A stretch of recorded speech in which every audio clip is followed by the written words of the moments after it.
ಸರಿ ಮಾವ, ಜನ ಹೇಳ್ದಂಗೆ ನಮ್ಮೂರಿಂದ ಒಂದೇ ತಂಡ ಇರಲಿ. ಆ ತಂಡಕ್ಕೆ ನಿನ್ನ ಮಗ ಗೋಪಾಲನೇ ನಾಯಕ ಆಗಲಿ.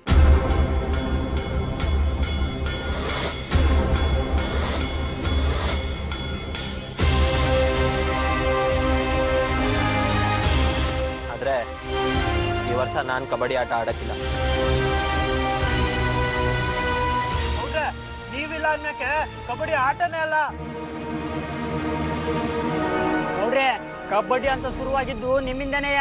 ಸುತ್ತ ಹಳ್ಳಿ ಜನನು ನೀವು ಕಬಡ್ಡಿ ಆಡ್ತೀರಿ ಅಂತಾನೆ ಬರ್ತಾ ಇರೋದು. ಈಗ ನೀವೇ ಆಡಕ್ಕಿಲ್ಲ ಅನ್ನಕ್ಕೆ ಇನ್ಯಾಕೆ ನಾವು ಟೂರ್ನಮೆಂಟ್ ನಡೆಸ್ಬೇಕು ಹೇಳಿ? ಯಾಟೆ ಗಿರಿಗಿಟ್ಲಿ ಹೇಳ್ತಿರೋದು ಸರಿ. ಗೋಪಾಲ ಗೌಡ್ರೆ, ನೀವು ನಾಯಕನ ಪಟ್ಟ ಬಿಟ್ಕೊಡಿ. ನಮ್ ಗೌಡ್ರೆ ಆಟ ಆಡ್ಬೇಕು. ಹೌದು ಹೌದು ಹೌದು ಹೌದು ಹೌದು. ನಿಲ್ಸಿ, ಒಂದ್ ನಿಮಿಷ, ನಾ ಹೇಳೋ ಮಾತು ಕೇಳಿ. ನೀವು ಆಡ್ತೀವಿ ಗಂಟ ನಾವು ನಿಲ್ಸಕ್ಕಿಲ್ಲ ಗೌಡ್ರೆ.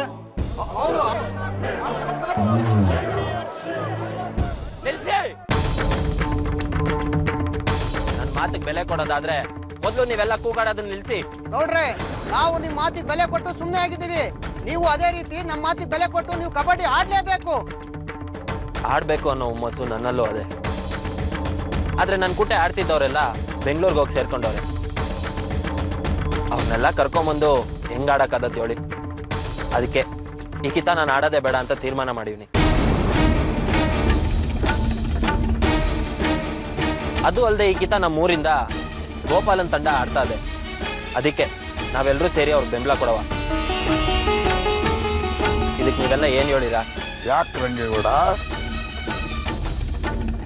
ನಾವು ಅಖಾಡಕ್ಕೆ ಇಳಿತೀವಿ ಅಂತ ಗೊತ್ತಾದ ಕೂಡ್ಲೆ ಭಯ ಶುರುವಾಗ್ಬಿಡ್ತಾ?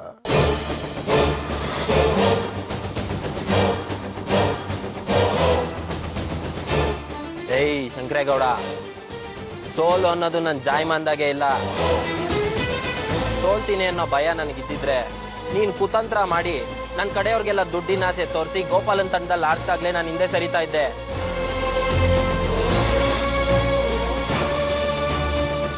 ನೋಡೋ, ಈಗ ಅದನ್ನೆಲ್ಲ ಬಿಟ್ಬಿಡು. ಹೆಂಗೂ ನೀನು ಗೋಪಾಲನ್ ತಂಡದಲ್ಲಿ ಆಡ್ತಿದ್ಯಾ ಅಲ್ವೇ? ಆಡು. ನಾನು ಚಪ್ಪಾಳೆ ತಟ್ತೀನಿ. ರಂಗೇಗೌಡ, ಗೆಲ್ತೀನಿ ಅಂತ ಧೈರ್ಯ ನಿಂಗಿದ್ದಿದ್ರೆ ಈಗ ಅರ್ಧದಲ್ಲೇ ನಿಸಲ್ಕೊಳ್ತಿರ್ಲಿಲ್ಲ. ಆಟ ಆಡಿ ಗೆದ್ದು ತಾಕತ್ತೇನು ಅಂತ ತೋರಿಸ್ತಿದ್ದೆ. ಹೇಯ್ ಶಂಕರೇಗೌಡ,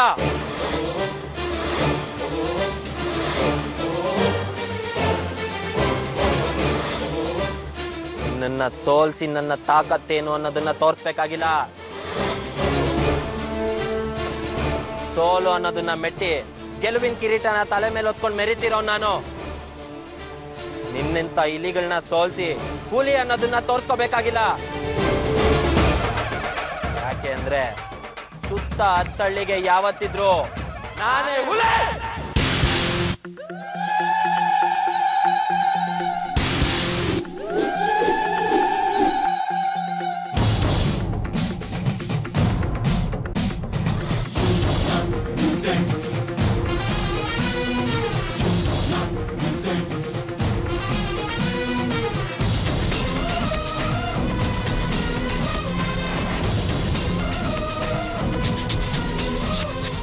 ಆಟ ಆಡಕ್ಕೆ ಅಂತ ಹೊಂಟಿದ್ದೀರಾ, ನೆಮ್ಮದಿಯಾಗಿ ಆಡಿ. ಅದನ್ನ ಬಿಟ್ಟು ಆಟ ಆಡೋ ಮೈದಾನನ ಯುದ್ಧ ಭೂಮಿ ಮಾಡ್ಕೋಬೇಡಿ. ನಿಮಗೇನೇ ಸಹಾಯ ಬೇಕಿದ್ರು ನನ್ನನ್ನು ಕೇಳಿ ನಾನು ಮಾಡ್ಕೊಡ್ತೀನಿ. ಪ್ರತಿ ವರ್ಷದಂಗೆ ಆಡಕ್ಕೆ ಏನೇನು ವ್ಯವಸ್ಥೆ ಬೇಕೋ ಎಲ್ಲ ನಾನೇ ಮಾಡ್ತೀನಿ. ಮುಂದಿನ ಕ್ಯಾಮೆ ನೀವೇ ನೋಡ್ಕೊಳ್ಳಿ.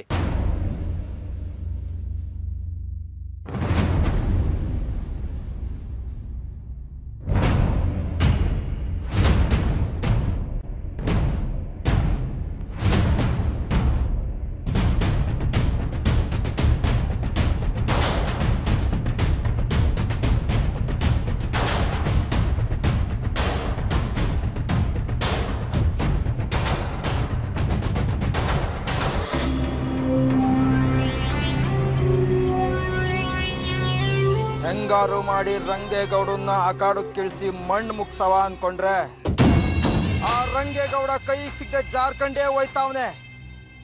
ಆಗ್ಬಾರ್ದು, ಅವನನ್ನು ಮಾತ್ರ ಸುಮ್ಮನೆ ಬಿಡಬಾರ್ದು. ಅವನ ತಂಡ ಕಬಡ್ಡಿ ಆಡ್ಲೇಬೇಕು. ಅವ್ರನ್ನ ನಾವು ಸೋಲ್ಸಿ ಮುಂದಿನ ಕಿತ್ತ ನಾನೇ ಕಂಕಣ ಕಟ್ಟಿಸ್ಕೋಬೇಕು.